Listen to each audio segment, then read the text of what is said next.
ብዙ ሰዎች ፍራቻ መኪናውን አይተውት ሸኔዎቹ ሰላሌ ላይ ምናምን ሱሉልታ ላይ እንዳይወስዱት መኪናውን ምናምን ብለው ነበረ። ያው እኔም መኪናው ያው እንትን ሮብ ነው የሚሄደው፣ ሐሙስ ነው የሚሄደው ወይ ማክሰኞ ወይ ሮብ ነው የሚሄደው የፊታችን ሮብ።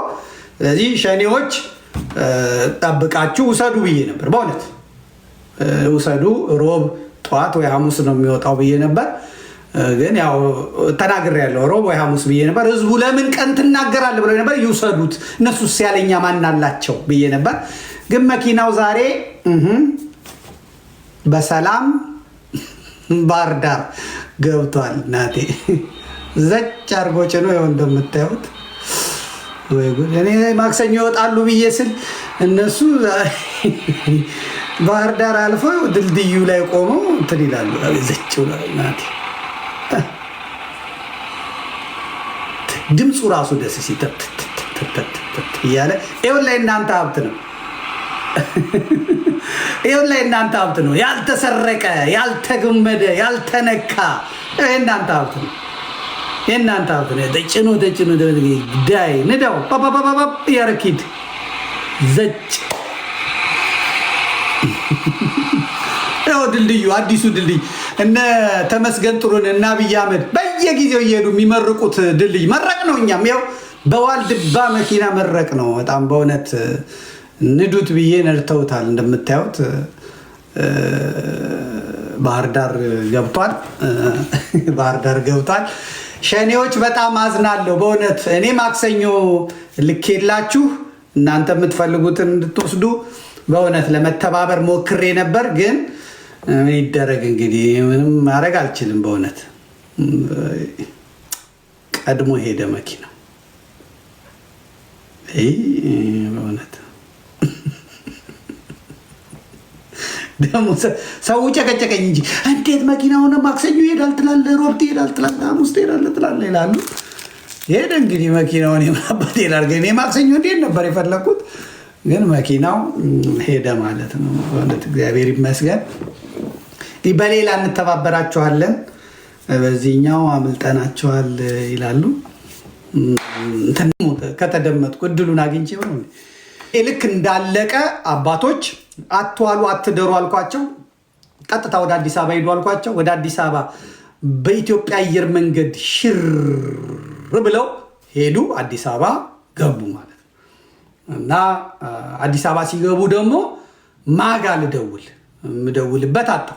ስለዚህ ያ ደላላው የለም።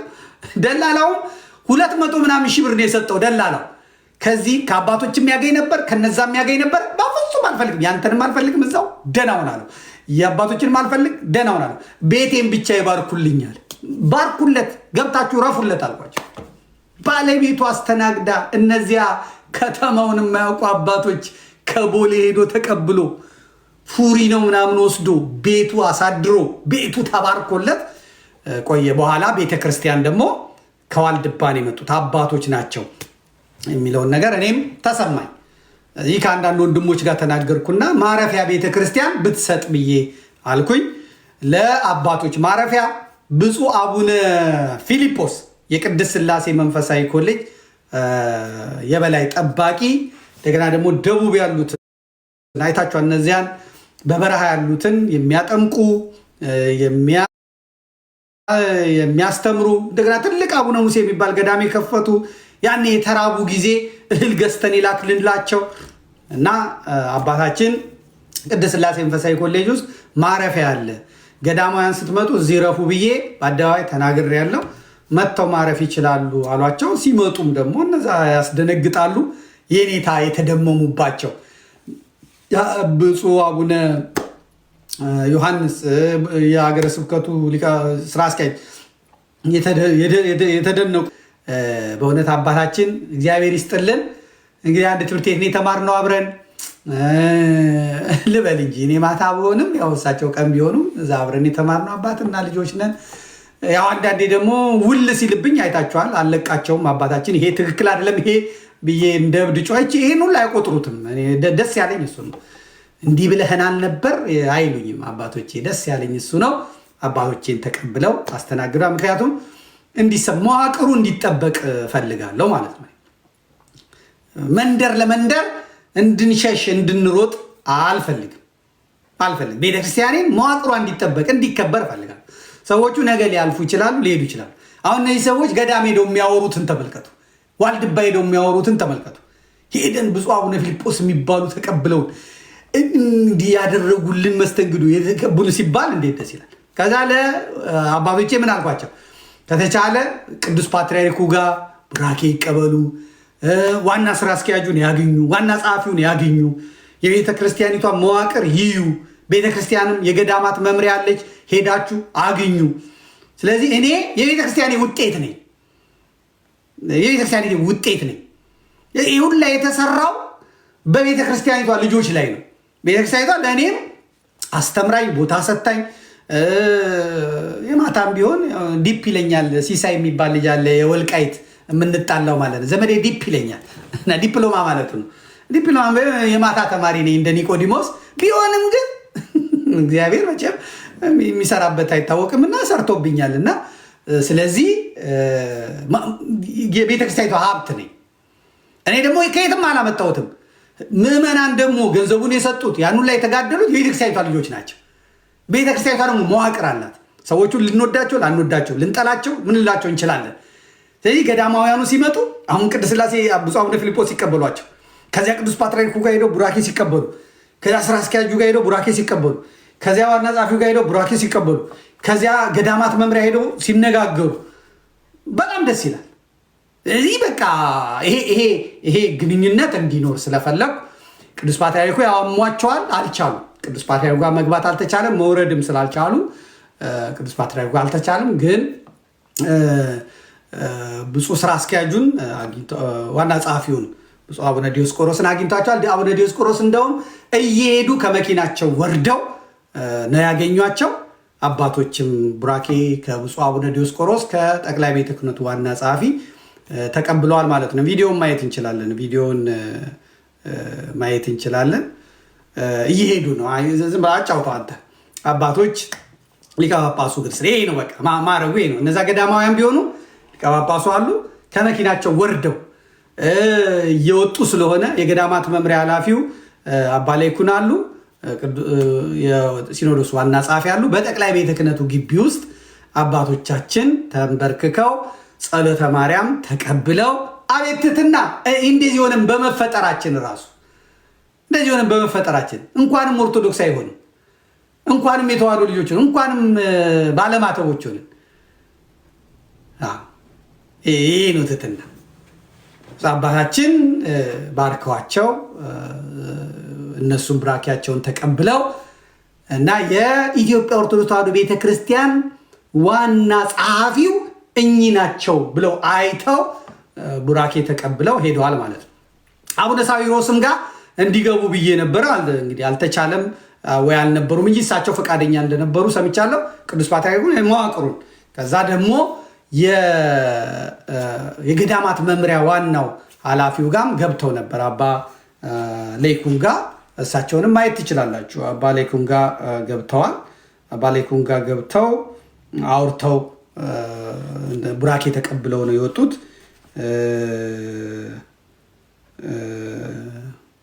ልኬልሃለሁ ወንድም አለም ቶሎ በል። የመጨረሻ ላይ ላኩልህን አሳያቸው። አባ ላይኩንን ተመልከታቸው። ድምፅ ስጠው፣ ወደዚህ አምጣው፣ ድምፅ ስጠው።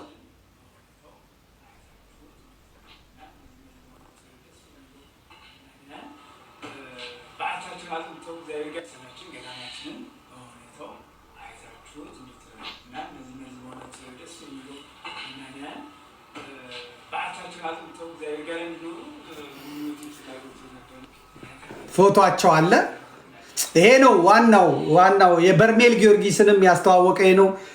የወደቀው ይሄ ነው እና 8 ሰው ሲሞት የተረፈው አሁን ያያችሁት ዲያቆን ነው።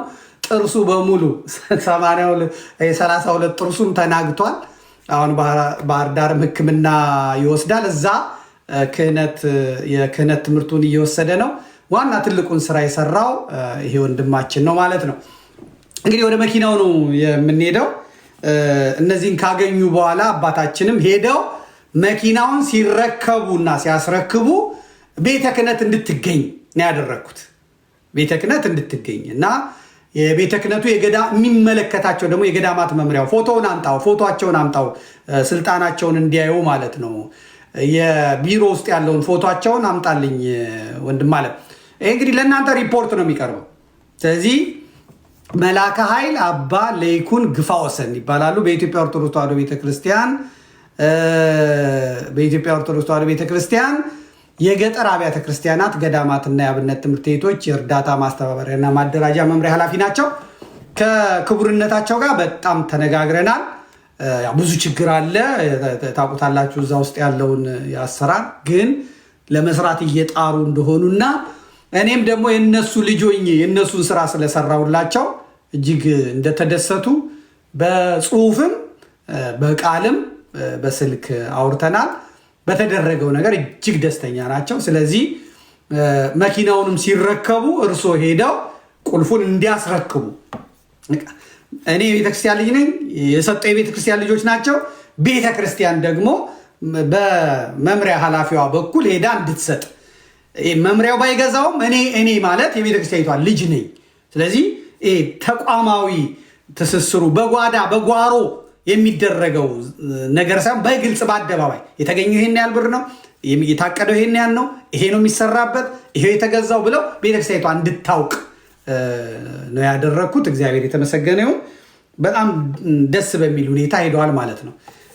እንግዲህ መኪናውን በተመለከተ ትንሽዬ ቪዲዮ አለች፣ አብረን አይተን እንመጣለን። የእናንተ ገንዘብ ነው። 15 ሚሊዮን አካባቢ ፈጅቷል። የመኪናው መገጣጠሚያ ፋብሪካ ባለቤት ብዙ 100 ሺህ ብሮች ወጪ አውጥቷል። መኪናው ይኸው ያልተነዳ 000 ነው። ታዩታላችሁ በኋላ። የተፈቀደው የካ ሚካኤል ግቢ ስላለው የካ ሚካኤል ግቢ ውስጥ ነው። የካ ሚካኤል ደብረሳል ሚካኤል አገልግዬበታለሁ። ሰዎች በእውነት የተባረኩበት ነው የካ ሚካኤል። እዛ ቦታውን ፈቅደው እንደምትመለከቱት መኪናው እየተነዳ መጥቷል፣ ገብቷል። እዚህ ውስጥ ነው እንግዲህ የተረከበው። ስለዚህ እነ ሊሊ ነበረች፣ አዲስ አበባ ነበረች። እንደ ድንገት የሎዛ ሚዲያ ነግሬያቸው ነበር፣ እንደዚህ ቀርጻችሁ ላኩልኝ ለዜና ማቀርበው ብያቸው ነበር። እሺ ብለው ሄደው ቀርጸው ልከውልኛል። ሪባን አዘጋጅተው በቃ በእውነት የማርያም ወርቅ እግዚአብሔር ይስጥና አንተና ክሩህ እነ ሊሊንም እጅግ አድርጌ አመሰግናለሁ።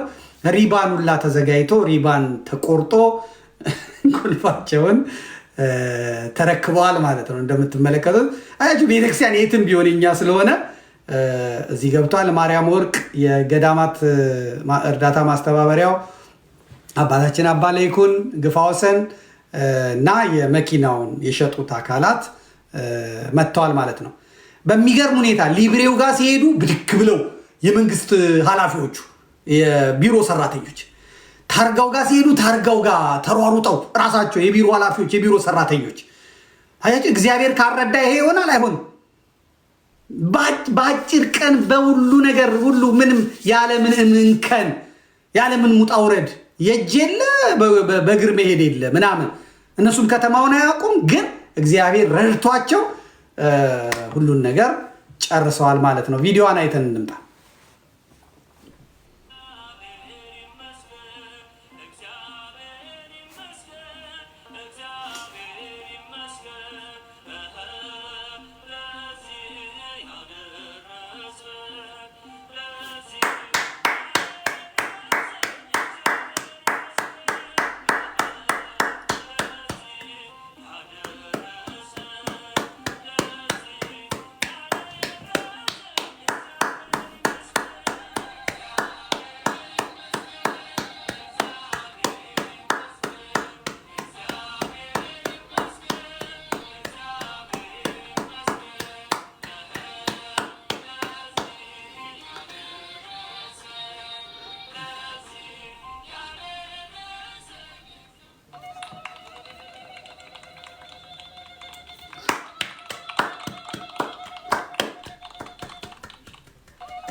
ይኸው ያዝልኝ። ይኸው ዜሮ ተመልከት፣ ዜሮ 1 ኪሎ ሜትር ያልተነዳ ዜሮ የሆነ መኪና በ15 ሚሊዮን ብር ገዝተን አስረክበናል። ዜሮ ያው በሳምንት ውስጥ በ3 ቀን ውስጥ በ1 ቀን ውስጥ ተለመነ። በሳምንት ውስጥ ተገዛ። አለቀ፣ ጣጣው አለቀ ማለት ነው። ቢሮክራሲ የለ፣ መገንጠል የለ፣ መብላት የለ፣ ምን የለ፣ አለቀ።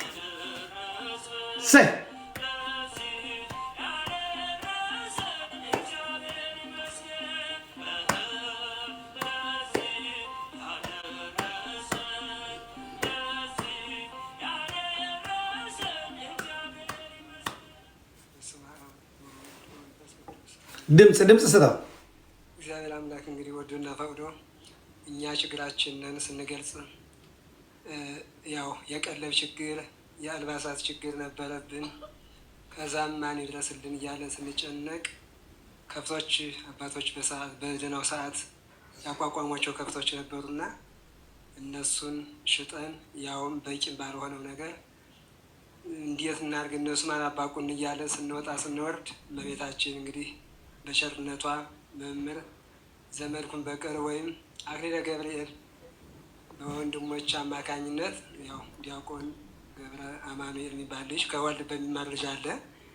እሱ ለእሳቸው ያለውን ችግር ገዳሙ ከችግር ላይ እንዳለ ከብቶችም ሽጦ የገዳሙን ችግርም እንዳልተወገደለት አስረዳቸው። እሳቸውን ፕሮግራም ይዘው ለዓመት ቀለባችን ለዕለት ልብሳ ቁርሳችን ብንነበረ ያሰብነው እኛ ከበቂ በላይ ከአቅማችን በላይ እኛ ካልጠበቅነው በላይ እስከ መኪና ድረስ አይደለም ቀለቡ ለአልባሳቱ እስከ መኪና ድረስ እኛ ባላሰብነው እኛ ባልወሰነው ውሳኔ እግዚአብሔር ፈቅዶና ወዶ በእሳቸው ላይ እግዚአብሔር አድሮ ከውጭ ሀገርም ከውስጥ ሀገርም ይህን ነገር አድርገውልናል። በጣም ትልቅ ደስታ ነው የተሰማን። እግዚአብሔር በያሉበት ይጠብቅልን። እንግዲህ እግዚአብሔር ይመስገን። እኛ ያው እንዳልኩት ነው ከጠበቅነው በላይ ነው። አይደለም መኪናውን ቀለቡም ከጠበቅነው በላይ የተደረገልን። መኪናው ሲጀመር ህልምም የለንም። አሁን ደግሞ ያው ወደ 65 እስከ 70 ነጥብ ደርሷል ሳንቲሙ። አሁንም ሚሊየን አሁንም እየቀጠለ ነው ያለ፣ አላቋረጥም። ይበቃናል። ከኛ በታች ያሉ ገዳማትም አድባራትም ብዙ ቤተክርስቲያን እጥሮት ያላቸው ገዳማት አሉ፣ አድባራት አሉ። ጧፍ የዕለት መገልገያ ያጡ፣ እጣንና ጧፍ ያጡ፣ አልባሳትም ያጡ ብዙ ቤተክርስቲያኖች ስላሉ ለእነሱም እንደኛ እንደደረሳችሁልን ለእነሱም ድረሱላቸው። እኛ አቅማችን በላይ ነው፣ ይበቃናል። እግዚአብሔር ይመስገን። ይህን ያልጠበቅነው ሀብት ነው። እግዚአብሔር ደግሞ እንግዲህ ደግሞ እንደነሱ ደግሞ እንዲደርሱላቸው ያው መሬትን አስተላልፋለሁ። እኛ በቂያችን ነው። እግዚአብሔር ይስጥልን። እንግዲህ ዛሬ መኪናችን ተረክበናል። መጀመሪያ እግዚአብሔር ይስጥልን። ሁሉ ነገር የተደረገ በአክሊለ ገብርኤል በዘመድኩን በቀለ ባደረገው ማሰባሰብ ለህዝቡ ባደረገው ጥሪ ከወር በላይ ደክሞበት ለፍቶበት ለሰው አስተላልፎ ፍሬያማ ሆኖ እኛም ከጠበቅነው በላይ ሆኖልናል። ይሄንን ያደረገው መጀመሪያ ከገዳማችን መጥቶ ሊማር መጥቶ ገብረ አማኑኤል ነው አዱኛው የሚባል ዲያቆን ነው። ለእሱ ችግራችን ነግሮ ምን ላይ እንዳለነ ገዳሙ ምን ላይ ደረጃ ነግሮልን አክሊለ ገብርኤልን ተቀብሎ ሰምተው ስለሚያምኑት እሱም ታማኝ ልጅም ስለሆነ ችግራችን ተረድተው ይሄን ማሰባሰብ አደረጉልን። ይሄ ማሰባሰብ በጣም ደክሞበታል። ለ3 ቀን እንቅልፍ አልባ። ሁላችሁም ይሄን ድምፅ ሰሙ ታውቁታላችሁ፣ ተምታችኋል። እንዲያሁኖልን እኛ ከጠበቅነው በላይ እኛ ያሰብን ቀለባችን ነው እንዳይርበን ገዳሙ እንዳይበተን ማህበሩ ጸሎቱ ዳዊቱ ውዳሴ ማርያም ቅዳሴ ሁሉ ተጠብቆ ገዳም እንዲኖር እባካችሁ ራበን ነበር ያለው። አሁን እግዚአብሔር ይመስገን ራባችን ምግባችን ተሸፍኖልን መኪና ያህል አግኝተናል። የእኛ ደስታ አንገልጸው፣ ግን እግዚአብሔር ዋጋቸውን ይክፈላችሁ። በዘመድኩን በቀለ በአክሊለ ገብርኤል የተደረገው እሱ ጥሪ ያደርጋላችሁ። ህዝበ ክርስቲያን ተረባርባችሁ የእኛ ችግር እንደቀረፋችሁልን መድኃኔዓለም የአባቶቻችን ጸሎት አይለያችሁ። እጅግ በጣም ነው የምናመሰግን። ለማመስገን እንዲያው ቃላት ሁሉ ያጥረናል፣ እንዴት ማመስገን እንዳለብን። ከችግራችን ተላቀ መኪና ታገኘን። ስለዚህ አሁን ደግሞ በመቀጠል ምንድን ነው እኛ ቀለብ ብለን መኪና ገንተናል። ከዚህ አሁንም እየገባን ያለ 70 ሚሊዮን ደርሷል። ከዚህም በኋላ ምን መሆን ያለበት የኛ ይበቃናል፣ በቂያችን ነው፣ ከበጥም በላይ ነው። በጣም የተቸገሩ በአንሶላ የሚቀድሱ ቤተክርስቲያን ገዳማት የተቸገሩ ሰው ያልተመለከታቸው አሉ። ሁላችሁም እነሱ እንድታግዙ እነሱ እንድትረባረቡ የኛ ይበቃናል፣ ከዚህ በቃ ይቁም በቃ። ለምን እኛ ቀለባቸው ተሸፈንልን ላይ ይሄን ካገኘ በዚህ እኮ እንግዲህ በዚህ መኪና እኛ እንግዲህ እየሰራን ብዙ ማልማት እንችላለን። መልማት ያለባቸው የተቸገሩ በጣም ሰው ያልተመለከታቸው ቦታዎች አሉ። በእሳቸው አማካኝነት በአባታችን አማካኝነት የሚታወቃሉ እና እነዚህ እንድታግዙ የምታግዙበትን ደግሞ ሚዲያዎችን የምነግራችሁ ምንድን ነው አረጋግጡ። እንደነ ዘመድኩን በቀለ እንደነ አክሊለ ገብርኤል ሌሎችም አሉ። ለእነሱ ሰዎች የተገናኛችሁ ሲያቀርቡላችሁ እገዙ። 5፣ 10 ከ50 ብር እስከ 2,500 ዶላር ያመጣል። ሰው እንዳቅሙ ነው። እጁን ከዘረጋ 1 ብርም ከሰጣ የ100 ሰው አንዳንድ ልጅ 100 ብር ነው ያቺ ትዘጋለች። እና ሁላችሁ ለመርዳት ለተቸገሩ እኛ ከዛሬ ጀምሮ ይበቃል፣ አታስገቡ። እስከ ዛሬ ድረስ እየገባን ያለ ይበቃል። ለምን የተቸገሩ የሚያሳዙ የኛ ናቸው። እነዛ ሁሉም የኛ ነው እና እሱን እንደታገዙ ጥሪ እናስተላልፋለን። ይሄን ድምጽ የምሰሙ ከዚህም በኋላ ወደኛ አታስገቡ፣ ይበቃል፣ በቂያችን ነው። ሌሎች እገዙ። እግዚአብሔር ይስጥልን። አባቶቻችን ነው የሚጠብቅልን። እግዚአብሔር ወሰባለ እግዚአብሔር። እሺ እንግዲህ እግዚአብሔር ይስጥልን። ያው ከችግራችን አንጻር ወደ ሚዲያው ወደ ጎንደር ስንመጣ አቶ ወልደ ዮሐንስ ባልተቤታቸው ጽላተ ማርያም የሚባሉ ከቤታቸው ተቀብለው በማሳረፍ ሀዛም ሚዲያውም ደግሞ ለ3 ቀን በተከታታይ ምኝታውንም ፕሮግራሙን እንደማካሄድ የጎንደር ዞብር ሆቴል በነፃ ለ4 ቀን በተከታታይ እስከ ቁርሱ እስከ ምኝታው ፕሮግራሙን ሁሉ የምንመራበትን ሁሉ ይህ ሁሉ አድርገውልናል። በሶስተኛም ይህ ሁሉ መሳሪያ የሎዛ ሚዲያ ከአዲስ አበባ ልከውልን ይህ ሁሉ በነፃ የተሰራልን ነው። እግዚአብሔርን እናመሰግናለን። በአራተኛው ደረጃ አክሊለ ገብርኤል ጥሪያቸውን በመስማት እኛንም ችግር እሳቸው ተረድተው እናንተም የእሳቸውን ቃል ተቀብላችሁ ከውጭ ሀገርም ከውስጥ ሀገርም ያላችሁ ምዕመናን ከበቂ በላይ ከጠበቅነውም በላይ ንብረቱን አሰጥታችሁናል። እግዚአብሔር ይስጥልን። እኛ ከእንግዲህ በቂያችን ነው። የዓመት ልብስ የዕለት ጉርስ ነበር እኛ የፈለግነው፣ ከዚህ በላይም አልጠበቅነውም ነበረ። አሁንም በቂያችን ነው። እግዚአብሔር ይስጥልን። ለተቸገሩ አድባራትም ገዳማትም ጧፍ ዕጣን ያጡ ብዙ አብያተ ክርስቲያናት በሀገራችን ስላሉ ለእነሱ እርዷቸው። እኛ ከባንካችን እስካሁንም እየገባ ነው። ከእንግዲህ ይበቃናል። እግዚአብሔር ይስጥልን። ላደረጋችሁልን ሁኔታ እግዚአብሔር ትርፍርፍ አድርጎ ይስጥልን። ጸጋውን በረከቱን ይሙላላችሁ። በደዌ ዳኛ በአልጋ ቁራኛ ያላችሁ ሕዝበ ክርስቲያን በሙሉ እግዚአብሔር ፈውሱን ምሕረቱን ይላክላችሁ። እግዚአብሔር አምላክ ለገዳሙ እጃችሁን እንደዘረጋችሁለት የምሕረት እጁን ይዘርጋላችሁ። እግዚአብሔር ይስጥልን። በመጀመሪያ እንደምን አላችሁ? እንደምን አላችሁ? እግዚአብሔር ይመስገን እዚህ ደርሰናል። እኛ እንግዲህ ከሰቋር ዋልድባ አንድነት ገዳም ማህበር መነኮሳት ነን። እኛ እዚህ እንግዲህ የመጣ ነው መኪና ለመግዛት ነበር። አመጣጡ መጀመሪያ እንግዲህ ገዳሙ ችግር ላይ ወደቀ። ችግር ላይ ነበረ፣ ምንም አልነበረውም። እዚህ ምን እናግ ስንል ዲያቆን አድኛው የሚባል ነበረ ገዳማችን እየተማረ እሱ ለዘመድኩን በቀለ አክሊለ ገብርኤል ነገረው ችግሩን። እግዚአብሔር ሰው አክሊለ ገብርኤልም መምህር ዘመድኩን መብራን ተጠበቅልን ተረድቶ ችግራችን ተረድቶ ይሄን ነገር እንደሚያሰባስብን ቃል ገብቶልን 1 ወር ያህል ሰራበት። እኛም ሰዓቱ ሲደርስ ጥር 14 ጎንደር ስንገባ መጀመሪያ ተቀበሉን። ጽላተ ማርያም እና ዮሐንስ የሚባሉ 2 ባለትዳር አባወራ ናቸው እና እሱን ተቀብለው በደንብ አስተናገዱን። የጎንደር ከሎዛ ሚዲያ ልጆች የማርያም ጉርጉር ልጆች መጥተው እግራችን አጥበው አስተናግደው ሁሉ ነገር አዘጋጅተውልን ተቀበሉን። ነገሩ ሚዲያው ተጀመረ። እዚህ ላይ አክሊለ ገብርኤል እግዚአብሔር ይስጥልን ችግራችን ተረድቶ ገዳሙ እንዳይበተን መለኮታትም በጸሎት በጾም በስግደት ተጠብቀ እንድንኖር ችግራችንን እንዲቀረፍልን ለሕዝበ ክርስቲያን ጥሪ አድርጎ ተሰበሰበልን። እግዚአብሔር ይጠብቅልን። በጣም እናመሰግናለን። እግዚአብሔር ይመስገን።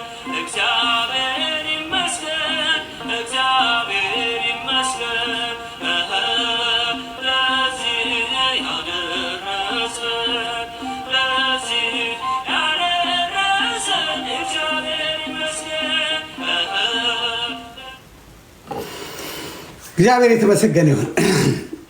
ይህን ይመስላል እንግዲህ የማርያም ወርቅ ከልቤ ነው የማመሰግን። ፋሲሎ ከልቤ ነው የማመሰግናችሁ። ቃላት የለኝም በእውነት ህዝብ እንዲያየው ህዝብ እንዲመለከተው ነው ያደረጋችሁት። በእውነት ሰሞኑንም እረፍት አልነበረኝም። በጣም ቢዚ ሆኜ ነበር የከረምኩት እና የሚሰጠኝ ስልክ ፍራሽ እንፈልጋለን፣ ሚክሰር አንድ ስራ ለመስራት 4000 ብር ነበር የሚከራዩት። እዛ ብዙ የሚገነቧቸው ነገሮች አሉ፣ የሚሰሯቸው ነገሮች አሉ። ሚክሰሩ ለምን አትገዙትም በሚል ያ ሚክሰር ግዢ ሚክሰር እፈልጋለሁ ስል ይሄ ሲሚንቶና አሸዋ የሚቀላቀልበትን ወዲያው የእንትን የብርድ ልብስ የፋብሪካውን ስልክ የሽያጭውን የባለቤቶቹን እኔ ደግሞ እዚህ ቁጭ ብዬ እዚህ ጀርመኖች አሉ፣ ጀርመን ካርድ የሚሞሉልኝ አሉ። እኔ ዲታ ነኝ፣ የላይካ ካርድ አለኝ። እዚህ የሚሞሉልኝ እናቶች አሉ፣ በእውነት እናቶች አሉ። እነሱ ይሞሉልኛል። ያን ይዝና ብቻ መደወል ሄሎ ዘመዴ ነኝ ከራይን ወንዝ ማዶ ስል ማናት ራሄል ይሉኛል። አረ ራይን ወንዝ እላለሁ። ዘመድኩን ነኝ ስለ ምን ፈልገህ ነው? እንደዚህ ፈልገህ ነው? ችግር የለም በዚህ እንሰጣለን፣ እንደዚህ እናመጣለን፣ እኛም እንሳተፋለን። ባለ ሀብቶች ሳይቀሩ ማለት ነው። በጣም ነው ደስ ያለኝ በእውነት እና እጠብቃለሁ እኮ ምን አባት ደውላለህ እኔ ጋር ጥባ ከዚህ ይሉኛል ብዬ ስጠብቅ የለም። ወይ ደግሞ ትግሬ ሆነው ዋይ አተምናም ግደፍኔ ያለቅል ይለኛል፣ ወይ ኦሮሞ ሆነው ሚና ማላ ባገደ ይለኛል ብዬ የለም። ጉራጌ ነው ያታው የለም። ወይ ደግሞ የጦዘ ባዴን ነው ጥፋ ይለኛል። ሁሉም በእውነት እግዚአብሔር ይመስገን በደንብ ነው ያስተናገዱኝ። አየር መንገዶች ሌሎቹ ሁሉም ያደረጉላቸው በጣም ጥሩ ነው። የብዙ ሰዎች ፍራቻ መኪናውን አይተውት ሸኔዎቹ ሰላሌ ላይ ምናምን ሱሉልታ ላይ እንዳይወስዱት መኪናውን ምናምን ብለው ነበረ። ያው እኔም መኪናው ያው እንትን ሮብ ነው የሚሄደው፣ ሐሙስ ነው የሚሄደው ወይ ማክሰኞ ወይ ሮብ ነው የሚሄደው፣ የፊታችን ሮብ። ስለዚህ ሸኔዎች ጠብቃችሁ ውሰዱ ብዬ ነበር። በእውነት ውሰዱ ሮብ ጠዋት ወይ ሐሙስ ነው የሚወጣው ብዬ ነበር። ግን ያው ተናግሬያለሁ፣ ሮብ ወይ ሐሙስ ብዬ ነበር። ህዝቡ ለምን ቀን ትናገራለህ ብለው ነበር። ይውሰዱት እነሱስ ያለኛ ማን አላቸው ብዬ ነበር። ግን መኪናው ዛሬ በሰላም ባህር ዳር ገብቷል። ናቴ ዘጭ አድርጎ ጭኖ ይኸው እንደምታዩት። ወይ ጉድ! እኔ ማክሰኞ ይወጣሉ ብዬ ስል እነሱ ባህር ዳር አልፈው ድልድዩ ላይ ቆመው እንትን ይላሉ። ዘጭ ናቴ ድምፁ ራሱ ደስ ሲተት እያለ ይኸውልህ ላይ እናንተ ሀብት ነው። ይኸውልህ ላይ እናንተ ሀብት ነው። ያልተሰረቀ፣ ያልተገመደ፣ ያልተነካ የእናንተ ሀብት ነው። የእናንተ ሀብት ነው። ተጭኖ ዳይ ንዳው ያረኪድ ዘጭ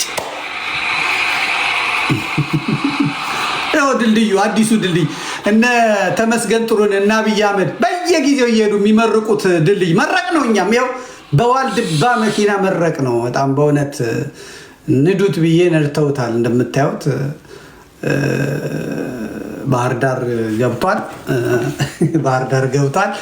ሸኔዎች በጣም አዝናለሁ በእውነት። እኔ ማክሰኞ ልኬላችሁ እናንተ የምትፈልጉትን እንድትወስዱ በእውነት ለመተባበር ሞክሬ ነበር። ግን ምን ይደረግ እንግዲህ ምንም ማድረግ አልችልም። በእውነት ቀድሞ ሄደ መኪናው። በእውነት ደግሞ ሰው ጨቀጨቀኝ እንጂ እንዴት መኪናውን ማክሰኞ ይሄዳል ትላለህ፣ ሮብ ትሄዳል ትላለህ፣ ሐሙስ ትሄዳለህ ትላለህ ይላሉ። ሄደ እንግዲህ መኪናውን የማባት ይላል። ግን ማክሰኞ እንዴት ነበር የፈለኩት፣ ግን መኪናው ሄደ ማለት ነው። በእውነት እግዚአብሔር ይመስገን። በሌላ እንተባበራቸዋለን፣ በዚህኛው አምልጠናቸዋል ይላሉ እንትን እንላለን። ስለዚህ እንግዲህ በቀጣይ የምናየው ይህን ስራ የሰሩት በአብዛኛው እኔ ላለው እንጂ ሰራዊተ ጌዴዎን ይባላል። ሰራዊተ ጌዴዎን